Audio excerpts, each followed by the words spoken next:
Ողջույն, թե նախընտրական, թե հետընտրական փուլում Հայաստանի իրավապահները մեղադրանքներ են առաջադրել ընդդիմադիր կարկառուն եւ ոչ այնքան հայտնի գործիչների այս պահին կալանավորված են օրինակ Գագիկ Ծառուկյանը, Անդրանիկ Թևանյանը եւ նրա կուսակից Արեգնաս Մանուկյանը, Ավետիք Չալաբյանը, Արմեն Աշոտյանը, ինչպես նաեւ օրինակ Ուժեղ Հայաստանից Դավիթ Ղազինյանը եւ Ալեքսան Ալեքսանյանը, падգամավորի այլ տեխնացուներ տարբեր ուժերից քրեական նոր գործով մեղադրյալի կարգավիճակ ունի նաեւ Ռոբերտ Քոչարյանը, դատանի որոշմամբ Սերժ Սարգսյանից եւ փոխկապակցված անձանցից Հօգուտ Հայաստանի Կ բռնագանձվի 630 միլիոն դրամի գույք եւ դրամական միջոցներ, թե Ծառուկյանի, թե Քոչարյանի գույքերի վերաբերյալ դատաններում կան ապօրինի ծագման բռնագանձման գործեր։ Այս քրեական վարույթները ուղեկցվում են վարչապետ Նիկոլ Փաշինյանի հայտարարություններով ապամոնտաժելու եւ ունեզրկելու իր բնորոշած քրեա օլիգարխիկ համակարգը վարչապետը բաց սպառնացել է նստեցնել ընդդիմադիր տարբեր գործիչների, այդուհանդերձ օբյեկտիվ են արդյոք այս եւ մյուս ընդդիմադիր գործիչներին առաջադրված մեղադրանքները նրանք կատարել են իրենց վերագրվող ենթադրյալ հանցագործությունները, թե գործ ունենք բացառապես քաղաքականապես մոտիվացված քրեական հետապնդումների հետ Factor TV-ում հրավիրել են քննարկում, որին մասնակցում են Գևորգ Սաֆարյանը, ազգային ժողովրդավարական բևեռի խորհրդի անդամ Մենուա Սողոմոնյանը, քաղաքագետ եւ Հայաքվեի անդամ Գևորգ Դավթյանը, փաստաբան, ինչպես նաեւ Յուրի Մովսեսյանը, Restart հիմնադրամի ծրագրերի համակարգող։ Պարոն Սաֆարյան, ԱԺԲ-ն մշտապես հանդես է եկել, այսպես ասենք, նախկին համակարգի գործիչներին պատասխանատվության ենթարկելու ապօրինի գույքը հօգուտ պետության բռնագանձելու ապօրինի պահանջները, արմատական պահանջներով։ Այսօր մենք տեսնում ենք, այսպես կալանավորումների ալիք, ինչպես նաեւ բռնագանձման գործ է, սա այն process-ն է, որը դուք պահանջում եք, ինչպես եք ընդհանրապես գնահատում այս գործը։ Միանշանակ ոչ, process-ները, որոնք ընթանում են, դրանք ոչ թե ունեն իրավական ծագում, այլ քաղաքական։ Նախ առաջինը մենք չենք առաջարկում այդ ապօրինի գույքի բռնագանձման անհեթեթ օրենքը, որը գրվել է միայն նրա համար, որ օլիգարխները հանգիստ եւ ուրախ ապրեն։ Մենք ինչ ենք առաջարկում։ Մենք առաջարկում ենք իրականացնել համապարփակ եւ խորքային լյուստրացիա, որի մի սեգմենտը կլիներ տնտեսական լյուստրացիան, ինչի արդյունքում ոչ միայն պիտի բացահայտվեին այդ ահռելի թալանը, որը տեղի է ունեցել տասնամյակներ շարունակ, այլ այդ մարդիկ նաև պիտի ենթարկվեին պատասխանատվության։ Ինչ ունենք մենք այսօր։ Մենք ունենք մի անհեթեթ իրավիճակ, որտեղ պետության քաղաքական իշխանությունը սպառնում է իրեն ընդդիմացող քաղաքական ուժերին եւ կիրառում է այդ սպառնալիքները իրականացնելու համար կիրառում է իրավական գործիքը։ Այսինքն Հայաստանը հանդիսանում է ավտորիտար բնույթի պետություն, որտեղ իրավապահ մարմինները ենթարկվում են քաղաքական իշխանության կամքին։ Ինչ վերաբերվում է ուրեմն օրինակ Գագիկ Ծառուկյանի ամենավերջին թարմ օրինակն է, մենք այսպես հանդիպեցինք եւս հերթական անգամ հանդիպեցինք մի աբսուրդային իրավիճակի, որ հայտնի օլիգարխ, որը տասնամյակներ շարունակ զբաղվել է թալանով եւ այլն, բոլորս կարծում դա շատ լավ գիտենք, հայտնվեց բանտում որպես քաղաքական բանտարկյալ։ Ինչպես Արդեն ասեցի, պետության քաղաքական ղեկավարը հայտարարեց, որ այս մարդկանց ինքը հալածանքների է ենթարկելու եւ այդ մարդուն ձերբակալեցին։ Սա համենվում է ռեժիմի կողմից հայտարարություններով, թե իբրև թե օլիգարխիայի դեմ պայքար է։ Այստեղ հարց է առաջանում, բա մյուս օլիգարխները ինչի բանտում չեն, ինչի օրինակ Խաչատուր Սուքեսյան, հա, կարծեմ Գրզո մականունով հայտնի այդ օլիգարխը բանտում չէ։ Ինչի բանտում չեն այն օլիգարխները, որոնք գնում են Նիկոլ Փաշինյանի կազմակերպած ուրեմն ճաշկերույթներին կամ դրամահավաքներին։ Ինչի բանտում չեն այն օլիգարխները, ովքեր որ գնում են Նիկոլ Փաշինյանի կազմակերպած Ադրբեջանի ներկայացուցիչի հետ հանդիպմանը։ Այսինքն ակնհայտ է, որ այստեղ չկա օլիգարխիկ համակարգի ունեզրկման, օրենքի սահմաններում իհարկե գործողություն, այլ կա սեփական օպոնենտին հալածելու գործողություն եւ նորից եմ կրկնում, քանի որ իրավապահ համակարգը եւ ըստ էության դատական համակարգը գտնվում է քաղաքական իշխանության վերահսկողության տակ, ակնհայտ է, որ մենք ունենք ավտորիտար մոտեցում։ Շնորհակալ եմ, կշարունակենք, պարոն Մովսեսյան, քաղաքասակություն տարիներ շարունակ պահանջում էր անցումային արտադրություն եւ դա ի դեպ այս ուժի, կառավարող ուժի նախորդ 21 թվականի քաղաքական ծրագրում կար 5 տարվա ընթացքում այդ գործիքակազմը չի կիրառվել, դատաիրավական համակարգներ ներգրաված արդեն հայտնեցինք մի քանի նմանատիպ գործերով, կան այլ ուրիշ գործեր, որոնք այսպես չենք թվարկել, այն ինչ որ հիմա տեղի է ունենում, թվարկված է։ Դա իրապես քրյա օլիգարխիկ համակարգի ապամոնտաժում է, որը կարող է բերել նաև քաղաքական դաշտի, այսպես ասենք, մաքրման։ Նույն Ծառուկյանի շատերը միշտ թիրախավորում են, որ դուք բիզնեսմեն եք, գնացեք զբաղվեք ձեր գործերով, ձեր փողը մի բերեք եւ ոչ մրցակցային, այսպես ասենք, տրամաբանությամբ օգտագործեք այլ քաղաքական ուժերի հետ։ Սա ինչ է, տեղավորվում է իրավական տրամաբանության մեջ, որն է ձեր գնահատական։ Վերջից սկսեմ երևի, իրավական տրամաբանության մեջ չի տեղավորվում, ինչքան էլ որ մենք Գագիկ Ծառուկյանի որպես քաղաքական գործչի բիզնեսմենի նկատմամբ տարբեր գնահատականներ ունենանք, իսկ իրականում հենց 2018 թվականին ոչ թե խոսվում էր սրա մասին, այլ օրինակ առաջին հերթին խոսվում էր այս բոլոր հարցերը համակարգային լուծելու մասին։ Հետևաբար նման մոտեցումը չի կարող ուղղակի քաղաքական դաշտը առողջացնել, հակառակը ես մտահոգություններ ունեմ, որ սա ավելի շատ քաղաքական դաշտը ռադիկալացնելու է, օրինակ նույն Սահմանադրական դատարանի որոշումներն եմ ես այդ տրամաբանության մեջ նայում, որովհետև դրանով ոչ թե քաղաքական դաշտ առողջանալու է, այլ այն առողջ ուժերը, որոնք պետք է քաղաքական դաշտ առողջացնեն, իրենց մեսիջը գնում, որ փաստորեն օրինական միջոցներով նույնիսկ անհնար է լինելու քաղաքական իշխանության պայքարում ինչ որ նշանակալի դեր ու տեղ զբաղեցնել, իսկ ինչ մնում է թե ինչպիսին պետք է լինեին պրոցեսները, որ մենք այսօր չգտնվենք, առաջին հերթին 2018-ին կար հեղափոխական օրակարգ, որում նաև ինչ որ դեր նաև ունեցան տարբեր քաղաքացիական միավորներ, հասարակական միավորներ, այնտեղ ոչ թե խոսվում էր օրինակ ինչ որ մեկին գետնին տապալելու մասին, անհամաչափ ուժի կիրառման մասին, այլ խոսվում էր նրա մասին, որ մենք մինչև 2018 ունեցել ենք քաղաքական նշանակալի իրադարձություններ, որոնք հանրության շրջանում բազմաթիվ կասկածելի օրինակ ընտրակեղծիքներ, հա։ Շատ օրինակներ կան 8 թվականի ամենացնցուն հանցագործությունը, որ հիմա տեսեք Գագիկ Ծառուկյանի դեպքով կարող ենք նայել, Գագիկ Ծառուկյանը ինչի համար է մեղադրվում։ Օրինակ մեղադրվում է 2008 թվականի մարտի 1-ին տարբեր խմբավորումներ կազմակերպելու եւ ապօրինի ձևով ընտրողների կամքի վրա ազդելու կամ օրինակ նույն քաղաքացիական այդ շարժումների հանրահավաքներում ինչ որ դեր զբաղեցնելու համար, թե ուղղակի վերջերս ինչ որ ապօրինի փողի լվացման, այո, որ շատ թարմ օրինակ է։ Նույնը կարող ենք, չգիտեմ, դա ինչի ենք օրինակ սա համարում ավելի շատ քաղաքական գործընթաց կամ ոչ թե իրավական, նույն օրինակ այդ կենթանիների շատ པարզ դեպք է, շրջակա միջավայրի նախարարությունն է թույլտվությունը տալիս։ Իրենք չեն տվել այդ թույլտվությունը եւ միայն հունիսի 7-ից հետո են հասկացել, որ օրինակ ապօրինի կերպով Գագիկ Ծառուկյանն այդ կենթանիի պահում է։ Հետևաբար այս ամեն ինչը մի համատեքստում դիտարկելով, նաև նախընտրական քարոզարշավի ժամանակ Նիկոլ Փաշինյանի հայտարարությունները այս նույն համատեքստի մեջ դիտարկելով կարող ենք ասել, որ սա ավելի շատ քաղաքական գործընթաց է։ Գնեք, ես ԿՊԱ-ականային հենց այս տաղավարում հարց տվել եմ, ասել եմ, դուք խոստացել եք անցումային արտադրություն, 8 տարի իշխանության եք, եթե քրյա օլիգարխիկ համակարգը դեռ կենթանի է, ոնց որ դուք եք էլի իշխանության, ձեր օրոք պետք է դա ձեր բառերն օգտագործեմ ապամոնտաժվել, ինչով եք զբաղված, ասում են COVID էր, պատերազմ էր, հետընտրական ցնցումներ, այսինքն այսպես պատճառաբանությունների մի տրցակ կա, թե ինչու չեն արել, հիմա նաև անվտանգային խնդիրները նվազել են, ժամանակ են գտել զբաղվելով ապամոնտաժմամբ, ինչու ոչ։ Դե կարելի է ցանկացած անգործություն կամ չարամիտ գործունեություն ներկայացնել որպես տարբեր իրադարձությունների պատճառը հետևանքային կապերով։ Ես չեմ ասում, որ այդ իրադարձությունները որևէ ձևով չեն ազդել, բայց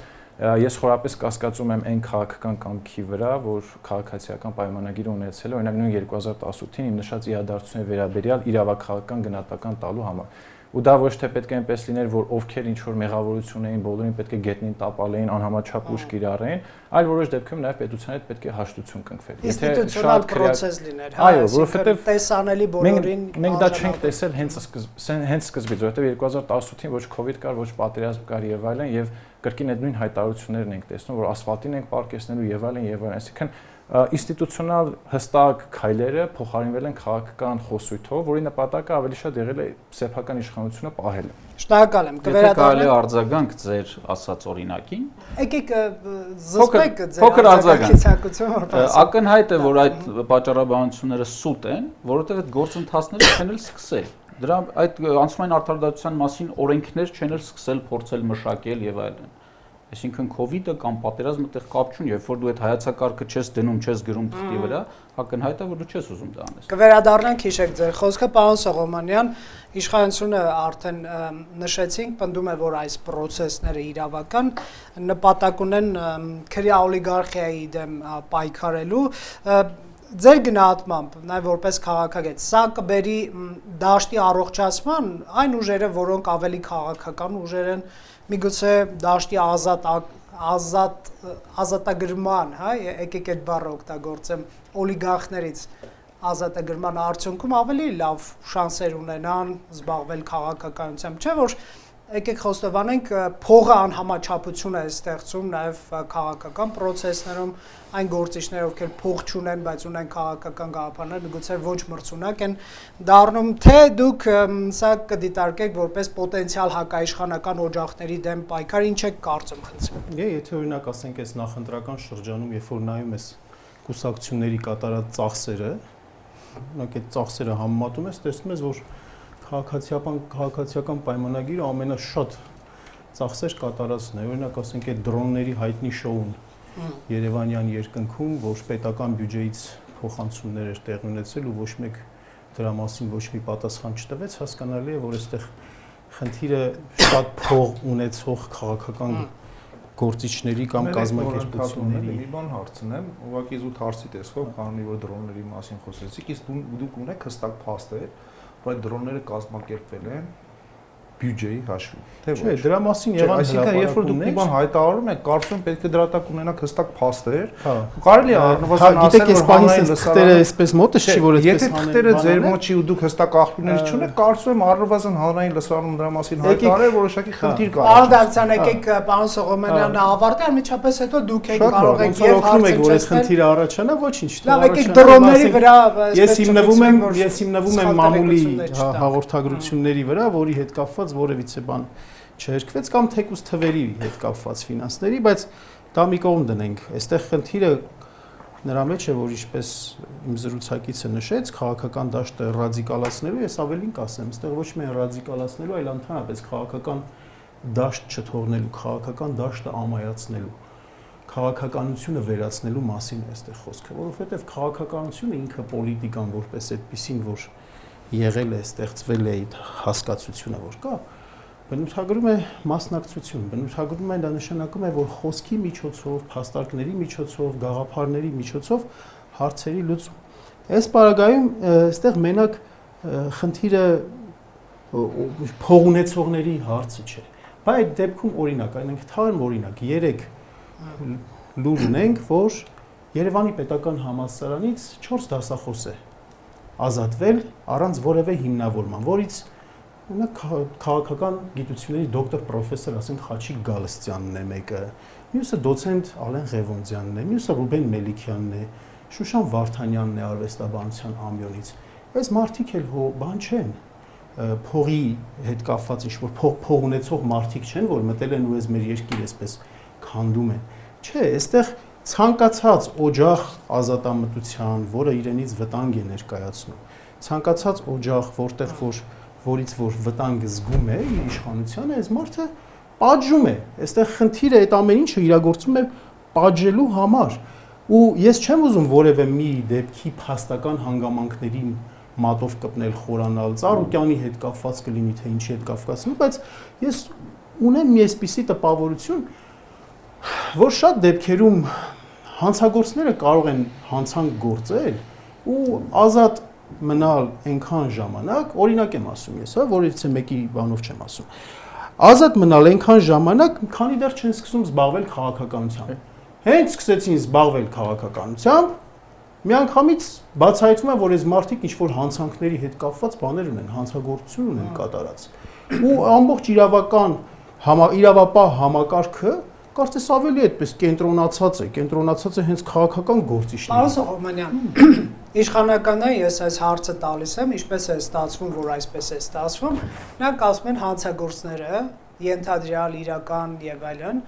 սկսում են զբաղվել քաղաքականությամբ, որպեսզի տանիք ապահովեն։ Օրինակ մեկը հափշտակություն է իրականացնում իրանցիներից, եւ մտնում է ընտրապայքարի մեջ, լավ իմանալով որ քրեական գործ կա, իրեն կանչել են որպես այսպես մեղադրյալ կամ վկա, չգիտեմ, հարցը քննվել է, գիտի որ հիմա իր հետևից գալու են, գցել է իրանցիներին, հետո բռնում են, ասում են քաղաքական հետապնդում է, սա իշխանականների այսպես մոտեցումն է եւ մեկնաբանությունը հենց ձեր նշած հարցադրմանը։ Հա, բայց դրա հակառակ ուրեմն կողմն ենք նայում։ Այսինքն բոլոր նրանք, ովքեր որ չեն զբաղվում քաղաքականությամբ, այստեղ այս դաշտում հանցագործներ չկա։ Այստեղ իրավապահ համակարգը փաստորեն իր խնդիրը չի լուծում։ Չի լուծում։ Եթե խոսում են օրինակ, ասենք, կաշառատվության մասին, որ ասում են Ռուսաստանից բերված մարդիկ իրենց կաշառքներ են տվել, որ բերեն ուժեղ Հայաստանի օգտին քվեարկեն, ու կաշառատվության ինչ որ հանգամանքներ չպարզաբանած, չբացահայտած, գործեր չհարուցած, իրավապահ մարմինը իր ֆունկցիան չի կատարում։ Այդ մարդկանց վրա ենթադրյալ այդ բանի հիմքով պատիժ է կիրառվում, ասում է դե ուրեմն որ կգաք, ռազմավարական ոստիկանությունը կգա ձեզ կբռնի ու ձեզ կտանի 25 օրյա վարժանքների։ Եվ Ու վարժանքի ատելություն այդ բանը, վարժանքի, այսինքն երկիրը պաշտպանելու պատիվը կարծես թե վերածվում է պատժի միջոցի։ Շնորհակալ եմ։ Կշարունակենք, լսենք պարոն Դավթյանը։ Շնորհակալություն, կարծես թե երեք բանախոսները բավականին այլ կերպ են պատկերացնում Հայաստանի Հանրապետությունը, քանց թե ես չասի դա նորմալ չի։ Իսկ այլ կերպ քան օրինակ ես եմ պատկերացնում, ես շատ անգամ համեմատություններով եմ ամեն ինչը փորձում վերլուծել, ասեմ, ես չեմ ասում, որ ամեն ինչը իդեալական է, լավ է,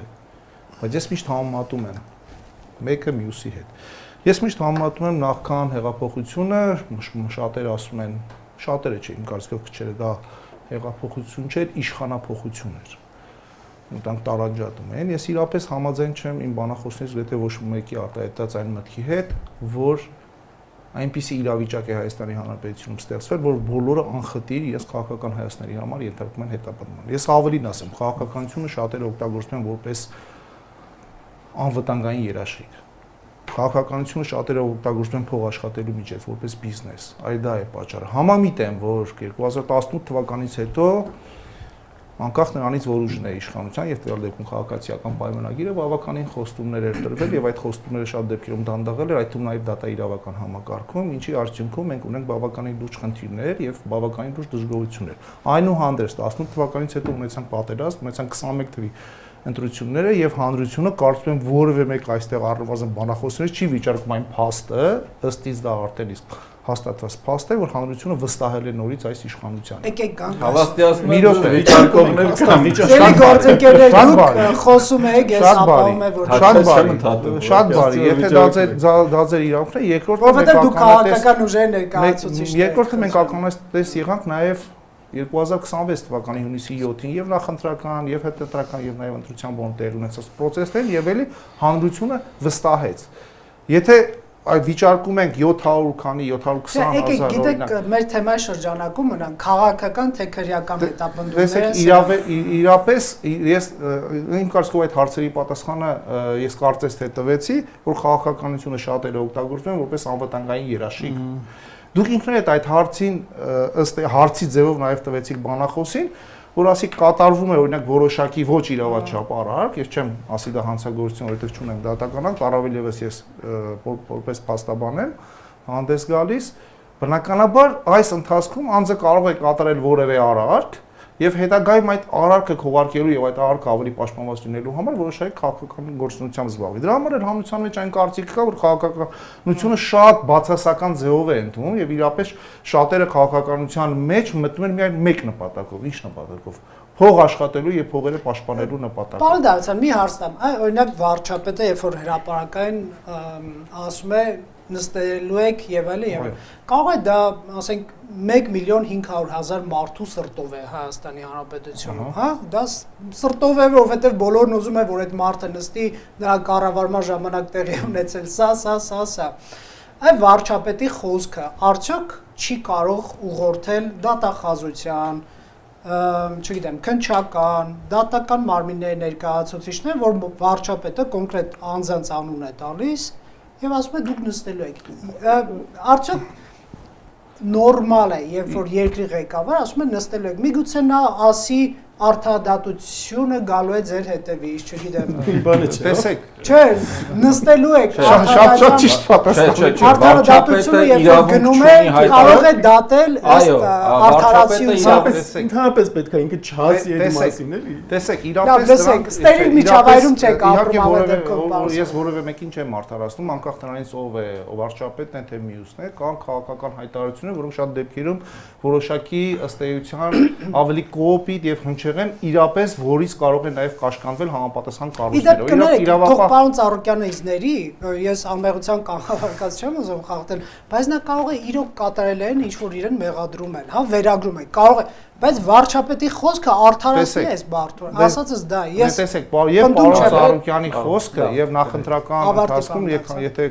մասնավորեցնում գանձերով եւ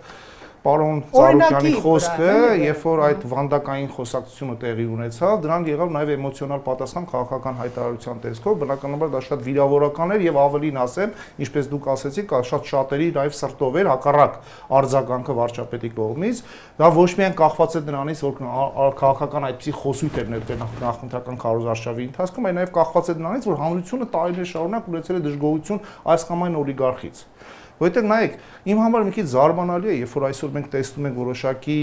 այսպես ասած, խոսույթները, քաղաքական խոսք, տեսնում ենք իրավական ինչ որ մոտեցումներ, մենք միանգամից ասում ենք, չէ, այս ձևը սխալ են պահպանել։ Այո, ես համամիտ եմ, որ բավականին լուրջ թերացումներ կան, ասեմ ավելին, կոնկրետ ասեմ, օրինակ ձերբակալման ժամանակ, երբ որ անձին ձերբակալում ես, չէ, պարտադիր չի անձին տանես, ենթադրենք պարկասնես գետնի, իրավական առումով ձերբակալումը քրեադատավարական օրենսգրքով սանված ընթացակարգ կա, ներկայացնում ես անձը կամովի վարչապետի հայտարարությունները։ Տեսեք, եթե ես մի հատ, գիտեք, արչի ծառայությունը իմ կարծիքով շատ է լսած կլինեք։ Ես գրեթե համոզվածություն ունեմ, որ շատերը արչի ծառայություն են մատուցում, այսինքն ցույց են տալի, որ տեսեք մենք ինչ ենք անում։ Տեսեք, ձեր ուզածը արեցիք։ Այ ասածը դա գրեւ, որ վարչապետը ասում է նստելու է Գևելը, վարչապետը ուզածը չպետք է ասի։ Մի րոպե, եթե ասեն մենք ուզածը արեցինք։ լավ, լսեք, վարչապետը չի ասում, վարչապետը չի ասում գնացեք այսպես արեք, ասել ասֆալտին են փռելու։ Հա, ինքը ասֆալտին է փռելու քաղաքական իմաստով։ Ես չեմ արդարացնում խոսույթը, ես ասեմ կարող են այսպիսի խոսույթներ լինել։ Եվ դա միայն Հայաստանում չի, ասեմ ավելին։ Կան բազմաթիվ երկրներ ոչ հետադիմական, ընդ որում համամիտ չեմ, որ Հայաստանը այնտեղ դատապարտում են։ Երբ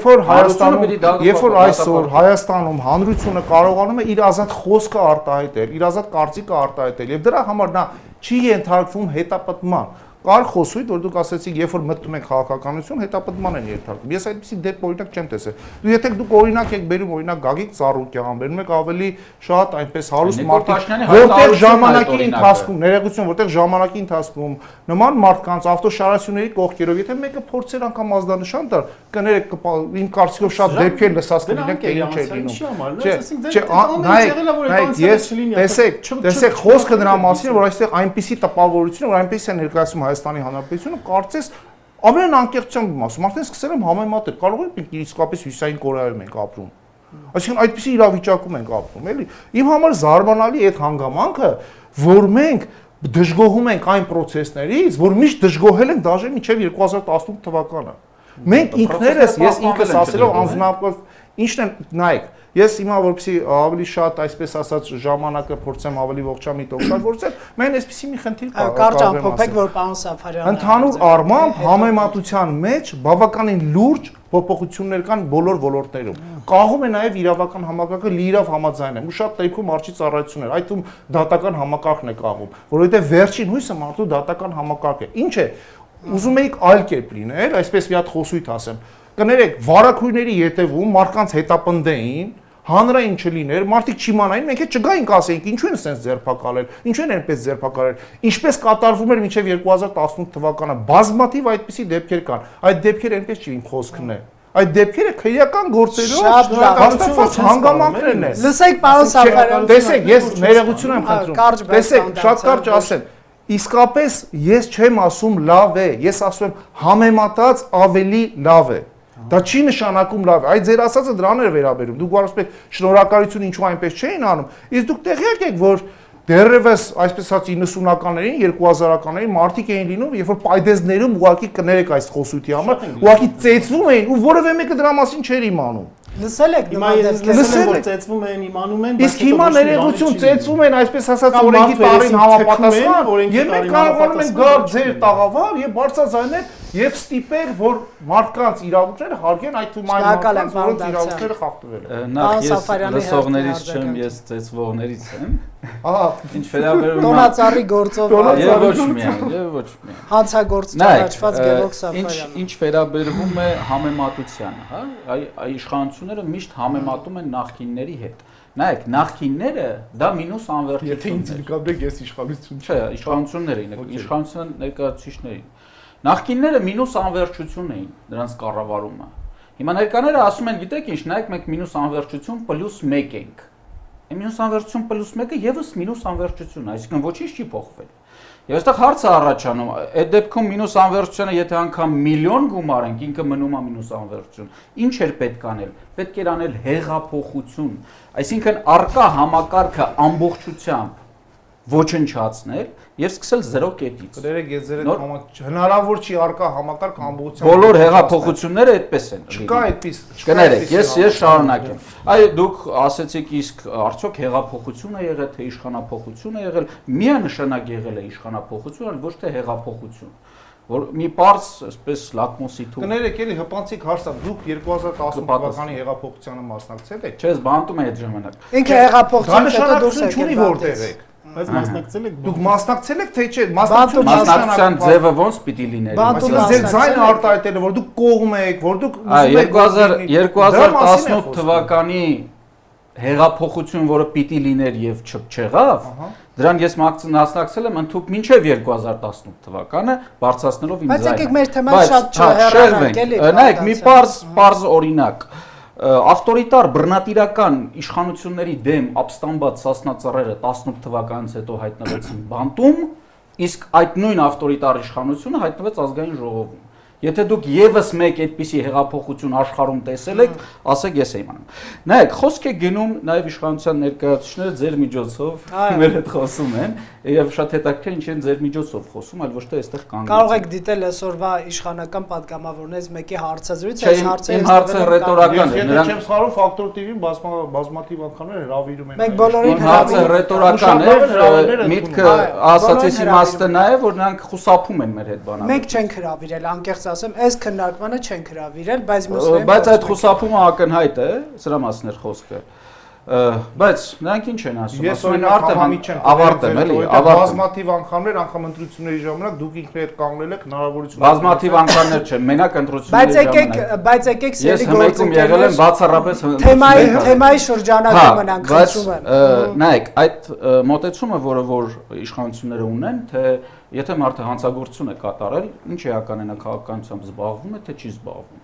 ԵԽԽՎ-ն սրան անդրադարձել է քաղաքական բանտարկյալների ուրեմն իր բանաձևում եւ ինչ է ասում է եթե անձը անգամ հանցագործ է հանցագործություն է կատարել սակայն պետությունը ունի իր նկատմամբ առանձնակի վերաբերմունք իրավապահ համակարգը որովհետեւ նա անդիմադիր է այդ մարդը հանդիսանում է քաղաքական բանտարկյալ հիմա նորից վերադառնանք ասենք Գագիկ Ծառուկյանի հանգամանքին Գագիկ Ծառուկյանը այո հանրությունը շատ մեծ զանգվածները պահանջում են այդ մարդկանց ենթարկել քրեական պատասխանատվության բայց ոչ միայն նրան չէ մենք այդ առնվազն այդ մականունավորների շարքը գիտենք, չէ՞։ Հիմա դուք դեմ եք այս որոնցից որոշները, նայեք, այ հենց մեր ուզածը չի անում։ Որն է մեր ուզածը համակարգային մոտեցում ցուցաբերել օրինակ պետության թալանի տարիների ընթացքում ոչ թե գնալ բռնել մի ավարտեմ էլի ոչ թե գնալ բռնել մեկ անձի որը իր դեմ է եւ այստեղ անդրադառնում բոլորին բռնել Նիկոլ Փաշինյան չէ ստեղծել համակարգը ոնց եք փլուզում ախր այդպես խոսելով ասեմ համակարգը ոնց եք փլուզում ասեմ համակարգը անձանց բռնելու են թե չէ համակարգը ինչպես եք փլուզում իրականացվում է լյուստրացիա բացվում են գաղտնի արխիվները Գաղտնի արխիվներից դուրս եկած տեղեկությունների հիման վրա հարուցվում են քրեական գործեր, որը չի ճանաչում Գագիկ Ծառուկյան, Խաչատուր Սուքիասյան կամ որևիցե այլ անձ, բոլորին նույն արշինով եւ նույն մեխանիզմով։ Իսկ որտեղ են այդ գաղտնի արխիվները։ Գաղտնի արխիվներում են, հիշեցնեմ, ասեմ որտեղ են։ Յուրաքանչյուր պետական ծառայություն մի գաղտնի արխիվ։ Սաֆյան կարճ կապեք, որ անցնենք առաջ։ Հիշեցնեմ Նիկոլ Փաշինյանի հայտարարությունը, որ գաղտնի արխիվներից իրեն ներկայացրել են տեղեկություններ, որ նախկին իշխանությունները համատարած թալանել են հայ ժողովրդին։ Եվ իրեն տվել են այդպիսի գաղտնի փաստաթղթեր։ Խնդրեմ իրականացրու լյուստրացիա, բացի այդ փաստաթղթերը, ուղարկի դատախազություն եւ առանց անկախ նրանից անձը ընդդիմադիր է, ընդդիմադիր չէ, եթե հանցագործը, Դուք պահանջեք։ թող պատժվի։ Մենք պահանջում ենք տարիներ շարունակ իրականացնել այդպիսի լյուստրացիա։ Կներեք, ես մի կարճ որ մյուս մասնակիցներն էլ լավ համատության մաս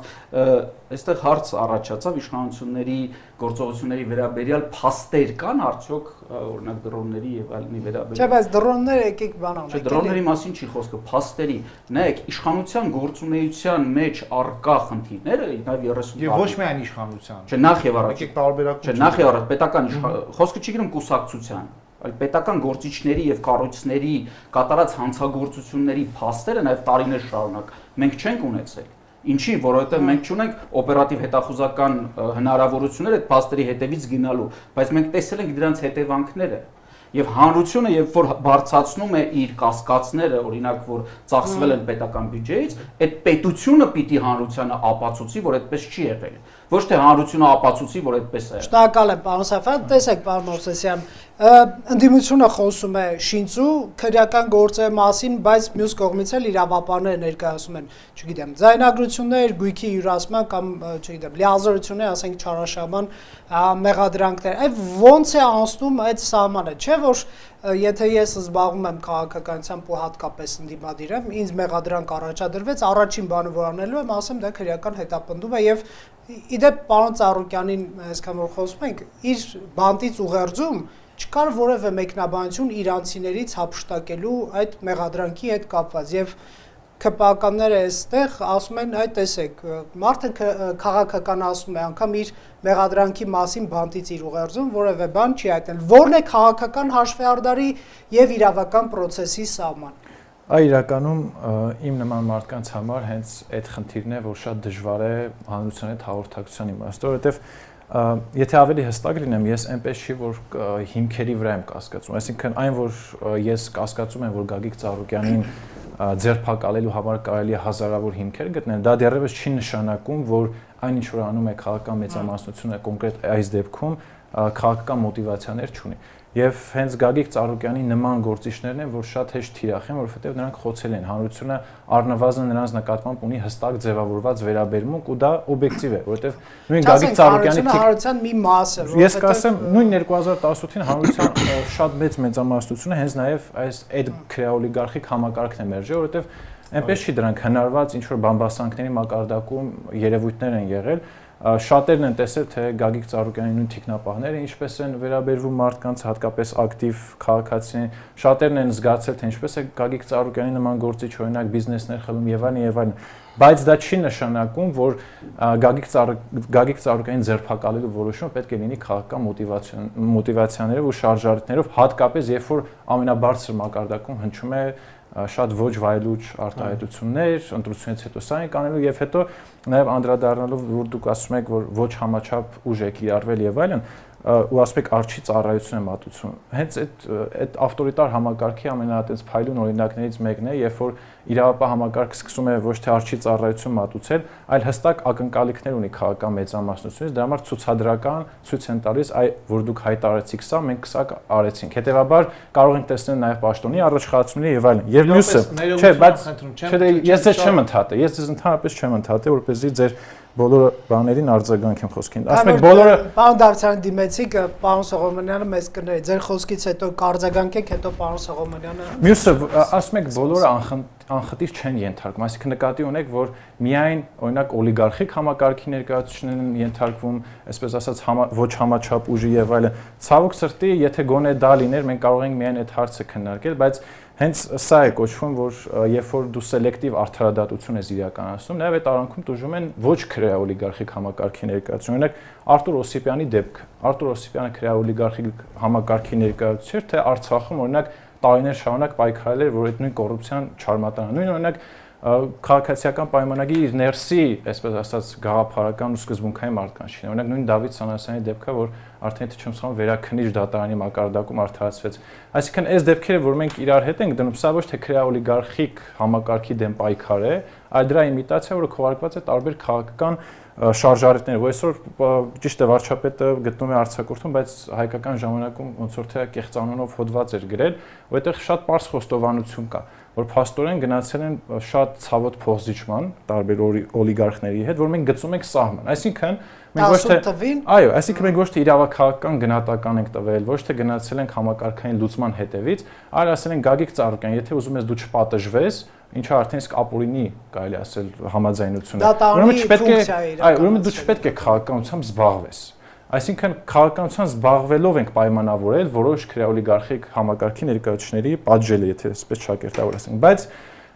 երևի թե որպեսզի մեզ լսողները ավելի հստակ լինեն մեր դիրքորոշումներում, ես չեմ ասում, որ հատկապես այս նախընտրական հատվածում կամ ընդհանրապես քաղաքական համակարգում խնդիրներ չկան։ Ուղղակի երբ որ այդ խնդիրը ոչ թե լուծում ես, այլ նոր խնդրով ես փոխարինում, հանրային վստահությունը արդարադատության նկատմամբ կորում է եւ շատ հնարավոր է արդեն մարդիկ ուղղակի այդ սամասուդի մարտավարությամբ այլևս ընտրություններ, քաղաքական միջոցներ չձեռնարկեն, գնան շենքեր գրավեն։ Ասում է Գագիկ, հիշում եմ, չէ՞, ճիշտ եմ հիշում, Գագիկ Ծառուկյանի պես օլիգարխը բանտ մտավ իբրև քաղաքական։ Այո,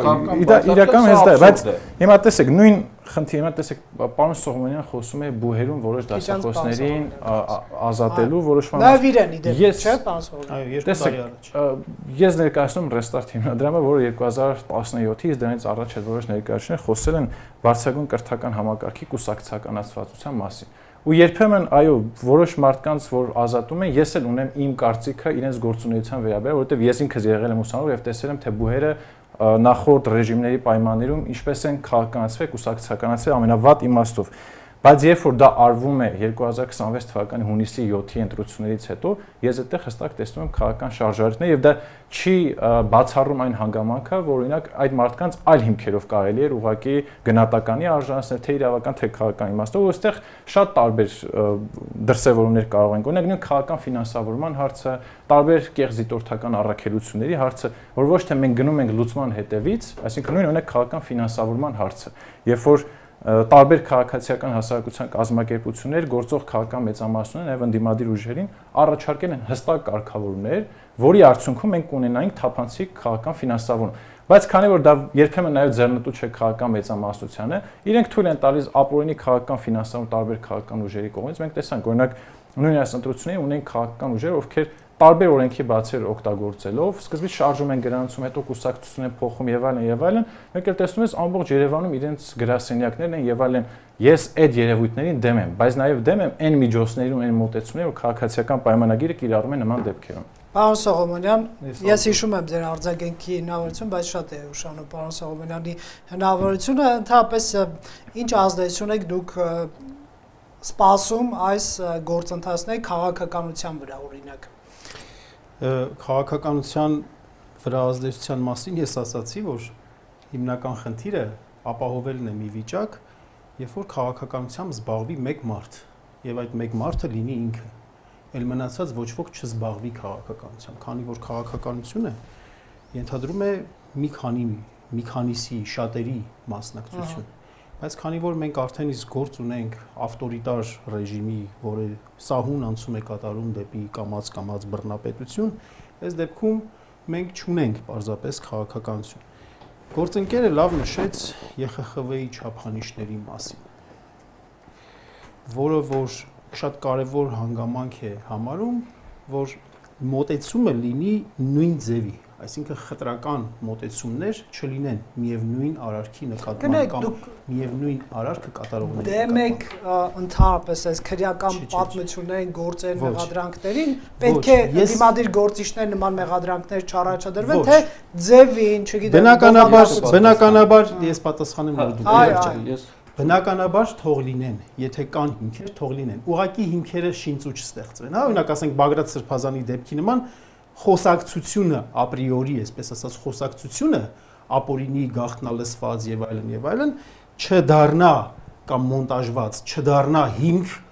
զրոյից ինչ որ բան ստեղծելու համար ու մարդուն մի հատ էլ անմեղության կանխավարկածը խախտելով տերորիստ համարեն։ Կամ մի հատ անհասկանալի աղբյուրից ասենք ինչ որ մի հատ խոսակցություն անհասկանալի ծագմամբ Ավետիք Չալաբյանի հետ կապված չդառնա մի հատ հիմք, որը որ վերցնեն տանեն մարդուն, ասենք կալանավորեն ու ոչ մի քնչական գործողություն, ասենք մարդու կյանքից գնում են օրերը կալանավայրում բայց ոչ մի քննչական գործողություն չկա այն պարագայում, որ խափանման այդպիսի ծանր միջոց ընդունելու, այդպիսի մեղադրանքի հետ կապված այդքան ծանր միջոց ընդունելու հիմքել գոյություն չուներ։ Ես նորից եմ ասում, չեմ ուզում փաստական հանգամանքներին անդրադառնամ, դա ինձ բան չեմ վերապահում, իրավունք չեմ վերապահում, բայց այստեղ խնդիրը դրա մեջ է, որ նախ անհամաչափության հարց գոյություն ունի խափանման միջոցի, պատժի եւ այլն, որ կիրառվում է, եւ դրա համար ենք մենք ասում, որ այս մարդիկ քաղաքական մոտիվացիայով են ճնշում։ Եվ երկրորդ միևնույն նմանատիպ դեպքերի վերաբերյալ, երբ որ հաղորդումներ են լինում, մի դեպքում, երբ որ օրինակ համայնքապետեր, ասենք Մամիկոն Ասլանյանի դեպքը,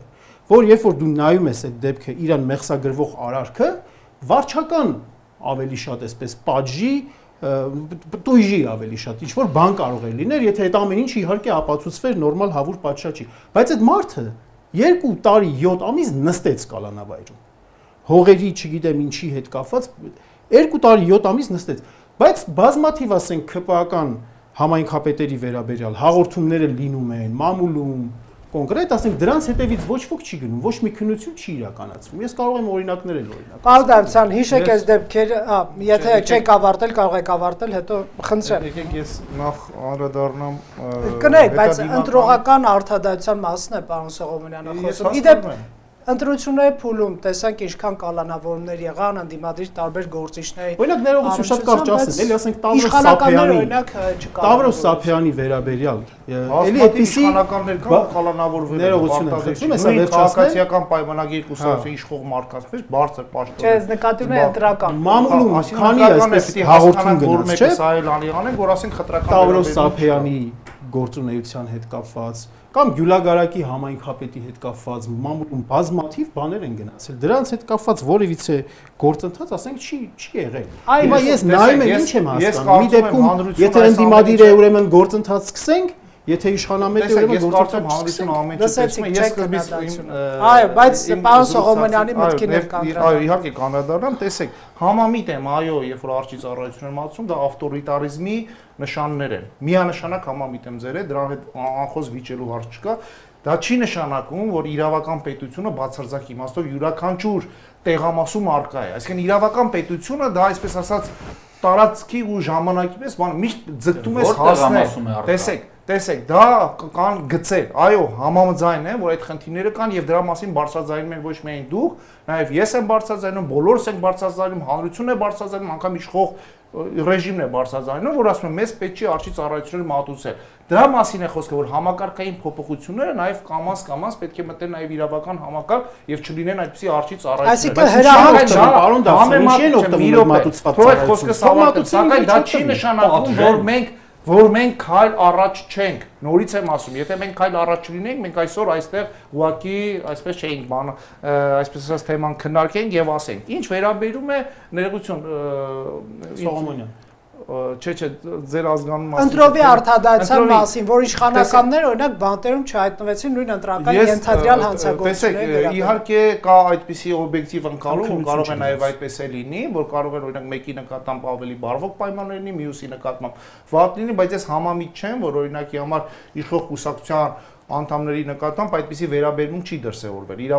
Իրավական գործընթաց չի սկսել ու մենք 2018-ից հետո բազմաթիվ դեպքերի ականատես ենք եղել։ Եվ դրա հետ կապված ասել այս մարդուն այս ձև են վերաբերում, այսպես են վերաբերում, ես կարծում եմ այսպիսի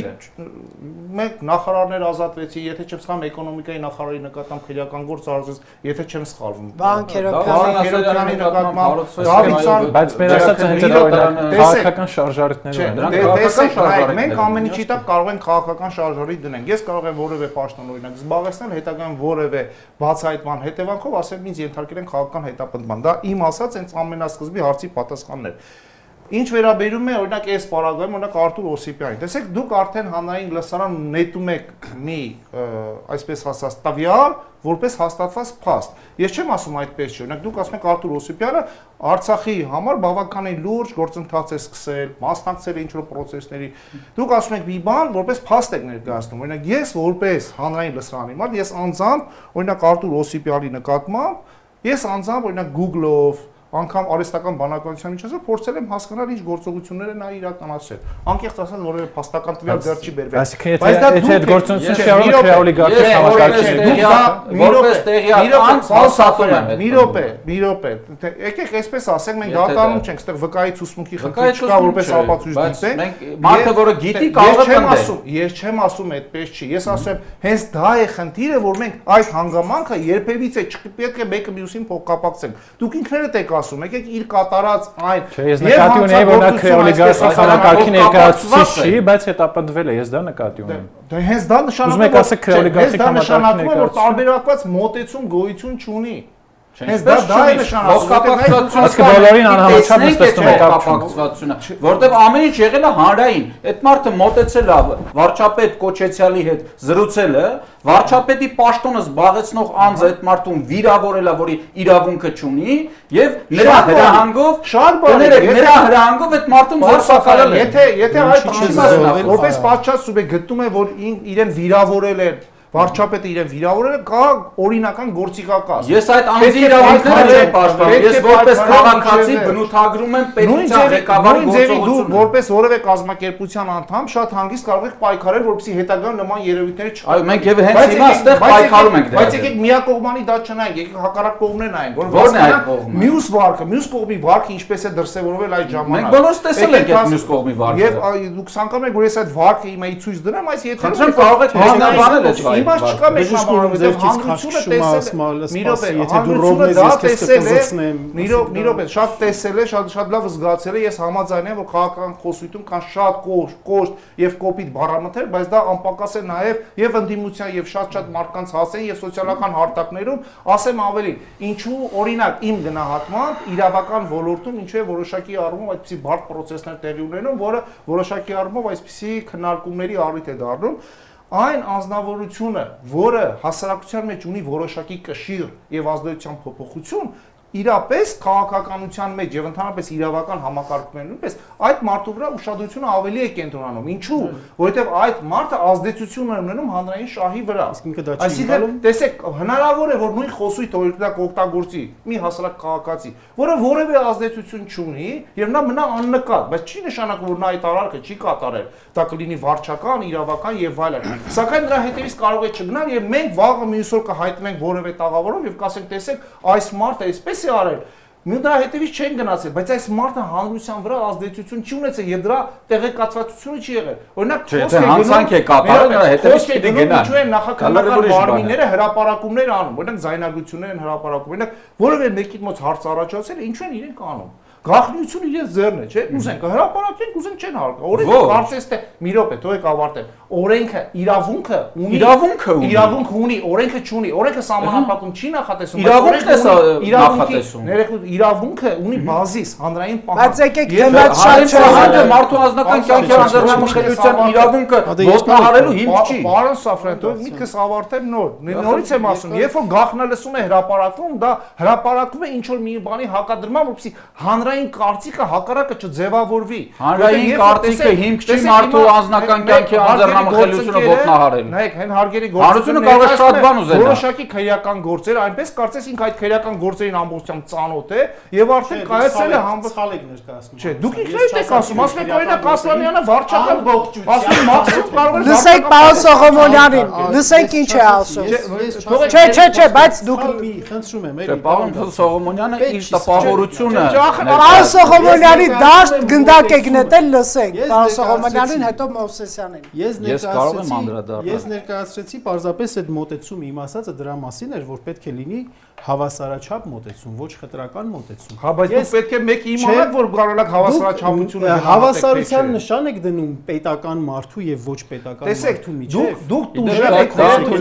ես սպասեք, դուք տուժել եք, նայեք, դուք ձեզ ինքնդ քիչ առաջ իմացա, որ ձեզ ազատել են աշխատանքից։ Դուք ունեք որոշակի դժգոհություն եւ չի բացառվում, որ այդ Դրա դժգոհության համար եմ, չէ, բան արել։ Չի բացառվում, ես չեմ ասում դրա ճանաչում, ոչինչ։ Ես ասում եմ չի բացառվում, ես ձեզ չեմ ասում այսպես։ Պետական եւ ոչ պետական մարդու միջև պետք չի դնել բանի Գիտեք ինչու եմ ասում չի բացառվում, դուք ընդհանրապես ոչ մի լավ բան չեք տեսնում։ Դա է իմ համարցավը, որ այս Հայաստանի Հանրապետության 18 թվականի հեղափոխությունից հետո որևէ մեկը որևէ դրական փոփոխություն չի Այդտեղ հարց առաջանում, դրական փոփոխությունների բարձրաձայնման նպատակը ո՞րն է։ Մենք բացասական փոփոխությունները բարձրաձայնում ենք դրանց դեմ պայքարելու համար։ Եվ ժամանակը անիմաստ ենք օգտագործում Նիկոլ Փաշինյանին ռեկլամ անելու։ Մի րոպե, Նայեք, հավասարության նշան եք դնում։ Ես պարոն Սաֆարյան, Պարոն երբեմն մի արձագանք քաղաքական կուսակցության անդամ։ Ես որևէ քաղաքական կուսակցության անդամ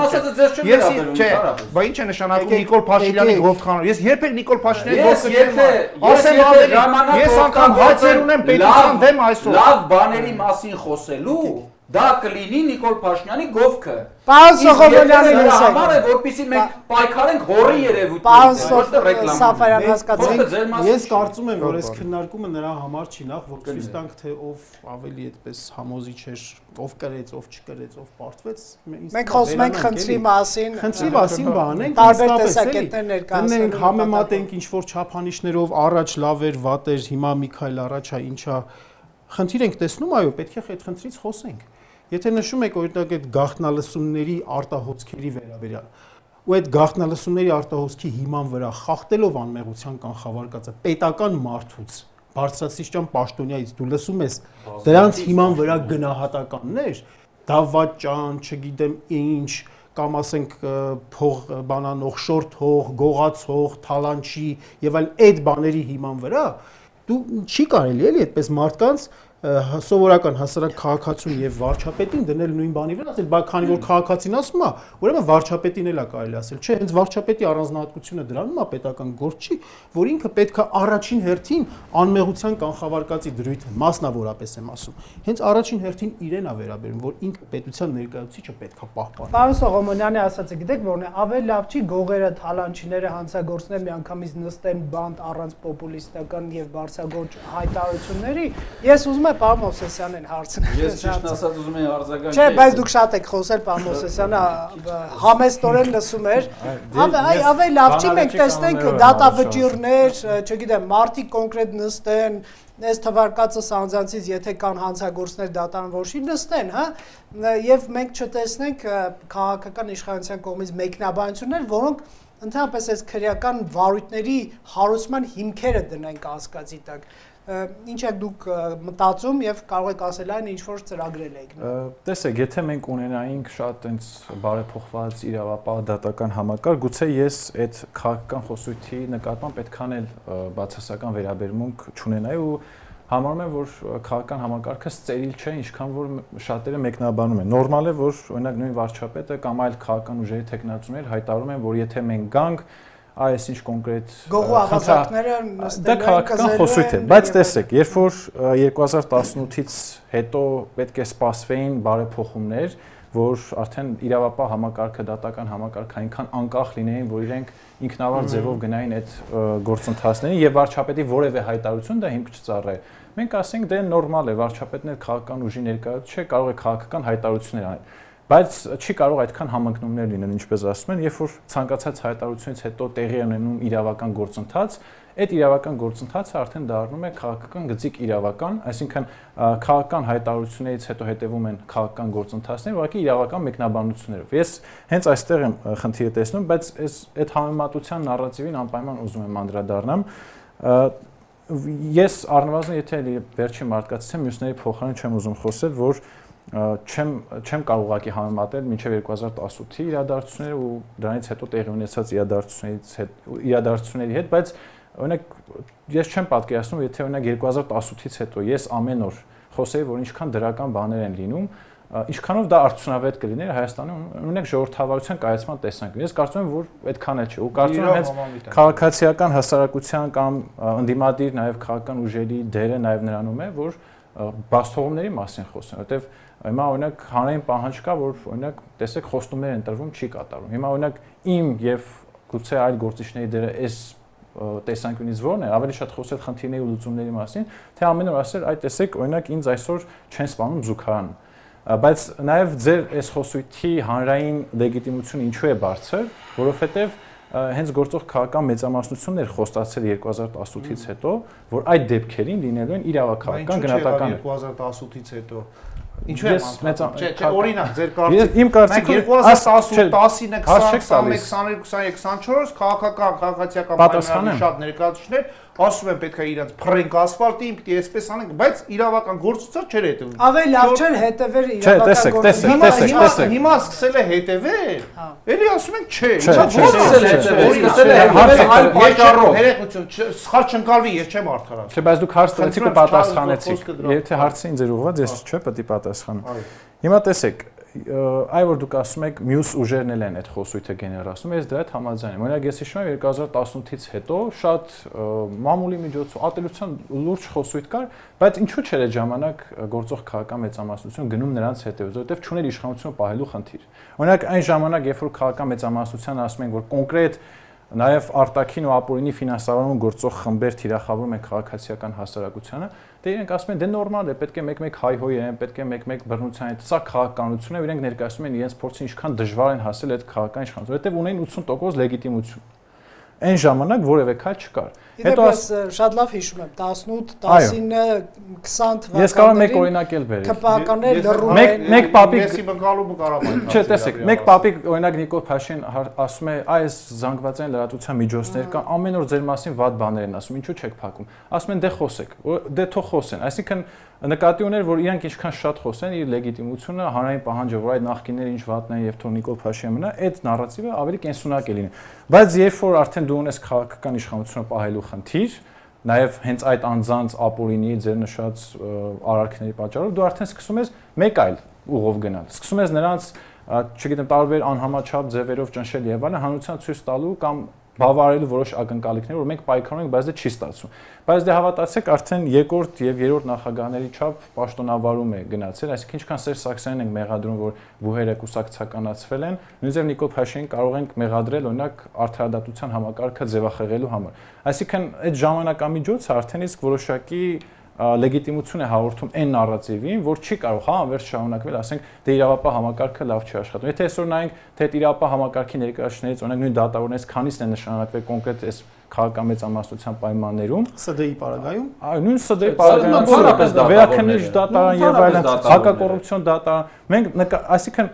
ինչպես ասում են, մուրժն է մանգաղն է իրենց ձեռքին է եւ 21 թվականին հենց այդ պողպատե մանդատը ոնց որ թե դրա մասին պետք է լինի։ Կնեք պարոն Մովսեսյան, բայց դա չի խանգարում նույն վարչապետին հայտարարել, որ դատաիրավական համակարգը ծառայում է էլիտաներին։ Ուզում եք մեկ օրինակ բերեմ, քանի որ շատ իրազեկված նույն մակագրման համակարգի մասով, եթե չեմ սխալվում, դոնորը եղել է Եվրամիությունը, բավական ահռելի գումար է տրվել, որ անդադ Մասիս Մելքոնյանը, օրինակ քաղաքական ընդդիմադիրների գործով դա այդ համակարգի մասին էլի հիշում ենք, էլի ասում ենք բարեփոխում ենք։ Հիմա ով է մեղավոր, որ միլիարդավոր դրամները, հատկապես այլ երկրների հարկատուների հաշվից եկած, հողի վրա բարեփոխում չի իրականացվել։ Կարող է օրինակ արդարության նախարար քաղաքական պաշտոնը եւ նաեւ պատասխանատու եղել դրա համար։ Շնորհակալ եմ։ Հիմա մենք ամփոփում ենք, բայց խնդրում եմ 1 րոպե սահմանում, շատ ենք խոսել, մի ժամը արդեն գերազանցել ենք։ Ես կուզեի օրինակ խտրական վերաբերմունքի մասին հիշեցնել բոլորիս, որ Պարոն Սաֆարյան, 1 րոպե։ Ալեն Սիմոնյանի հարազատների վերաբերյալ հարուցվեց քրեական գործ, իհարկե հետագայում փակվեց, եւ որ ՔՊ-ի падգամավորներին հարցնում են դուք ինչ կարծիք ունեք։ Նրանք ասում էին մենք իշխանություն ունեցող անձինք ենք եւ եթե մեր կարծիքը արտահայտենք, դրանով կուղղորդենք դատախազությանը։ Այդ նույն մարդիկ Բագրատ Սրբազանին ուղիղ տեքստով անվանում են ահաբեկիչ։ Այսինքն իրենք գիտեին, որ ուղղորդում են եւ ուղղորդում էին, ակնհայտ է խտրականությունը։ Տվյալ դեպքում օլիգարխների պարագայում մենք գիտենք, որ բազմաթիվ են օլիգարխները, որոնք թալանել են մեր ժողովրդին, սակայն այդ օլիգարխների նկատմամբ որևիցե գործեր չի հարուցվում է բացառապես այն օլիգարխների նկատմամբ, որոնց մասին քաղաքական իշխանության ղեկավարը ասել է, որ ես նրանց դատելու եմ։ Ինքը քաղաքական իշխանության ղեկավարը, բայց խոսում է դատելուց։ Նստեցնելուց։ հարցն չէ ձեր կողմից, թե դեմ ենք արդյոք, որ ընդդիմադիր գործունեություն ծավալած անձը ենթարկվի քրեական պատասխանատվության։ Մենք դեմ ենք, երբ որ ընդդիմադիր գործունեություն ծավալելու համար է մարդը ենթարկվում քրեական պատասխանատվության։ Խնդրեմ, որի մասին խոսեցինք, մենք գիտենք, որ տասնամյակներ շարունակ քրեաօլիգարխիկ համակարգը, որի բազմաթիվ ներկայացուցիչներ ունի, թալանել են մեր ժողովրդին։ Սակայն նրանց նկատմամբ չի հարուցվում քրեական գործ եւ նրանցից որոշները հայտնվում են քաղաքացիական պայմանագրի կուսակցության ուրեմն ազգային ժողովում խմբակցության մեջ, մասնավորապես Գրզո Մականունով օլիգարխը, սակայն երբ որ տվյալ դեպքում Դոդի Գագո Մականունով օլիգարխը հայտարարում է, որ ինքը ընդդիմանալու է իշխանությունը ուղիղ տեքստով հայտարարում է, որ ես հալածելու եմ նրանց եւ նրան ձերբակալում են։ Այսինքն խտրական վերաբերմունքը ակնհայտ։ Շնորհակալ եմ, պարոն Սարգսյան, խնդրեմ պարոն Սողոմոնյան։ Որպես ամփոփում մեր այսօրվա քննարկման ես ուզում եմ ասել, որ ավտորիտարիզմը Հայաստանում փոփոխություն չի կրել։ Բովանդակությունը նույնն է, փոխվել են ձևերը։ Ինչ տարբերություն քվյատուփ գողանալու կամ լցոնելու միջև եւ նրա մեջ, որ կենտրոնական ընտրական հանձնաժողովը հայտարարում է, որ ասենք, այս տեղամասերում արդյունքները ճանաչում ենք անվավեր, վերաքվյարկություն չենք իրականացնում եւ դրա արդյունքում փաստորեն մանդատները, որոնք որ տրվել են Բարգավաճ Հայաստան կուսակցությանը, որ պետք է գնային, մեծամասնություն այդ մանդատների վերաբաշխում է եւ գնում է քաղաքացիական պայմանագրին եւ արդյունքում տերորի անգամ պայմաններում խոսքային տերորի մասն է խոսքը, որ հանկարծ պարոն Դավթյանը չմտածի ուրիշ բան եմ ասում, պայմաններում 49% ստացած կուսակցությունը մոտավորապես 65%-ի ներկայացվածություն է ունենում ազգային ժողովում։ Սա հստակ ցույց է տալիս, որ խնդիրը, ինչպես որ միշտ եղել է իշխանությունը ցանկացած ձևով պահպանելու, այդ խնդիրը հիմա էլ կա եւ շատ ավելի իմ կարծիքով, շատ ավելի աղաղակող ձևերով է տեղի ունենում եւ ցավոք սրտի այսօրվա ավտորիտարիզմը ծառայում է Հայաստանի Հանրապետություն չուզեցող, մեր պետականությանը սպառնացող արտաքին կենտրոնների շահերին։ Պարոն Սողոմոնյան, շնորհակալ եմ, պարոն Դավթյան։ Շնորհակալություն։ Մեկ րոպե։ Միանշանակ ես համամիտ եմ բոլոր բանախոսների այն կարծիքին, որ իսկապես պետք է բարձրաձայնել խնդիրները եւ անհրաժեշտության դեպքում նաեւ քննադատել, շատ քննադատել իշխանության, այո, դրանով է տեղի ունենում զարգացում միանշանակ, ես համացան մեջ ասեցի, սակայն ցանկացած պարագայում ես շատ ամենամեծ դրական փոփոխությունը տենում եմ այն հանգամանքը, որ այսօր մենք բոլորս կարողանում ենք այդ խնդիրների մասին ազատ եւ անկախ բարձրաձայնել եւ դրանով ստիպել, որ իշխանությունը նաեւ կատարի այն պահանջմունքը, որը հանրային ճիճն է, այսպես ասած, եւ այստեղ նույնպես հանրային ճիճ կա, որի տակ միգուցե եւ օբյեկտիվ եւ սուբյեկտիվ հանգամանքներ կան եւ բնականաբար այստեղ խնդիր է առաջացնում, երբ որ ընտրություններն են համեմատում, ես լիիրավ ընդհանրապես համամիտ չեմ, որ ընտրությունները տեղի են ունեցել այնպիսի խախտումները, որոնք իսկապես ուղղվածություն կարող էին փոխել, նամանավանդ որ հաշվի առնելով, որ իսկապես որևէ մեկը չի վիճարկում, առնվազն 720 թե մի քիչ ավել հազար մարդ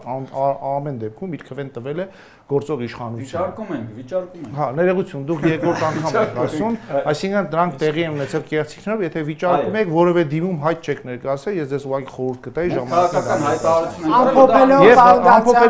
ամփոփելով ես ուզում եմ եք հանգամանք նշեմ, որ ցանկացած պարագայում, ցանկացած գործունեություն, երբ որ մենք դիտում ենք, առաջին հերթին պետք է լինենք միայն ու միայն հանրային շահից։ Եվ հանրային շահով է, որ մենք պայմանավորված պետք է մեր յուրաքանչյուր գործունեության ժամանակ մեր գործունեությունը ձևակերպենք օրինական։ Օրինակ ինչ անենք։ Հողենք աշխատում տանենք, հարկը վճարենք։ Երբ որ մենք վճարում ենք այդ հարկերը, որը իմ դուրը շատ է գալիս այս քաղաքականությունը, երբ որ ստիպում են որ վճարել ՀԴՄ-ներ տալ, դու դառնում ես պահանջատեր, այսինքն դու տվել ես փող իշխանության այն որ ասում է չագուճը քո ձեռն է, եթե իշխանությունը իրեն խելացի չպահեց, խելոք չպահեց, քո պահանջը առաջ տաս, դու այդ չագուճը օգտագործելիս շատ եմ, որովհետև դու փող ես տվել, քո աշխատատից տվել էր, իսկ մինչև 2018 թվականը մենք շատ լավ գիտեինք, ինչպես էին դատավորները դատավոր դառնում, այսպես ասած, ճակերտների մեջ, մենք լավ գիտեինք համակարգում ինչպես էին աշխատում, մենք լավ գիտեինք գիտնականները, մենք լավ գիտենք մեր գիտնականներ ոնց էին դառնում, գիտությունների դոկտոր, չգիտեմ, պրոֆեսոր ոնց էին դառնում, դա ավելի եկեք։ Շնորհակալ եմ։ Խնդրեմ, հանրային ճիճը ամփոփենք ձեզնով։ Շատ լավ։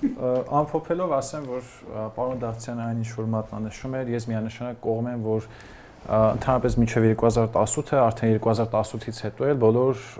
այն մարդիկ, ովքեր կոնկրետ հանցանքներ են արել եւ քաղաքական համակարգում ապօրինի գործունեություն են ծավալել, նրանց պետք է գնահատական տալ, բայց ես համաձայն չեմ այն ձևի ու բովանդակության հետ, որ այսօր կիրառում է քաղաքացիական պայմանագիրը, հենց նույն օրինակ Գագիկ Ծառուկյանի դեպքում եւ մյուս ուժերի դեպքում, ու այս մասով ես երբ որ տարընթերցումներից էլի կրկին խուսափելու համար ես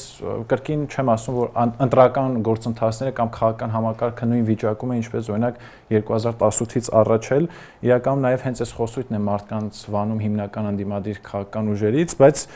սա իհարկե ուրիշ խոսակցության թեմա է։ Ես սա լուծումը միանշանակ տեսնում եմ, որ քաղաքական համակարգը պետք է բարեփոխվի հենց նոր առողջ քաղաքական ուժերի միջոցով, որովհետև նույն Գագիկ Ծառուկյանը եւ մյուսները հենց իրենք տեղով, այսպես ասած, լեգիտիմ թիրախ են անդրադառնում, ինչու ոչ նաև վերջերս հատկապես շատ են հայտնվել այն մարդիկ, ովքեր օտարերկրյա տարբեր ծագում ունեցող գործունեություններով են զբաղվում, այսինքն դա հենց վերաբերում է թե ֆինանսավորմանը, թե այդ ֆիմի կոչվածին, այսինքն արտաքին ապատեղեկատվական նույնիսկ օպերացիաներ են իրականացում հենց գործող քաղաքական դերակատարների կողմից, բայց ելի եմ նշում, սրա լուծումը այն չէ, որ պետությունը պետք է օրինակ մարդու արժանապատվության օտարելի իրավունքը կամ ոչ համաչափ ուժի կիրառման միջոցով գնա այս խնդիրների լուծմանը, հակառակը հենց այս մոտեցումն է խարխլում հանրային վստահությունը եւ մարդիկ ավելի շատ կարծում են, որ սա ուղղակի Նիկոլ Փաշինյանի քմահաճույքն է կամ քաղաքացիական պայմանագրի քմահաճույքն է, հետեւաբար այս բոլոր խնդիրները պետք է լուծվեն, ոչ թե այս խնդիրները ավելի բազմապատկան։ Շնորհակալ եմ, հարգելի հեռուստադիտողներ, Factor TV-ում քննարկում ենք ընթացիկ կառույց քրեական պատմությունները, քննարկմանը մասնակցում են Գևորգ Սաֆարյանը, ԱԺԲ խորհրդի անդամ Բենուա Սողոմոնյանը, քաղաքագետ, Հայաքվե միավորման անդամ Յուրի Մովսեսյանը, Restart հիմնադրամի ծրագրերի համակարգող Գևորգ Դավթյանը, փաստաբան, շնորհակալ եմ Factor TV գալու համար, շնորհակալություն նաև ձեզ հետևելու համար, հաջողություն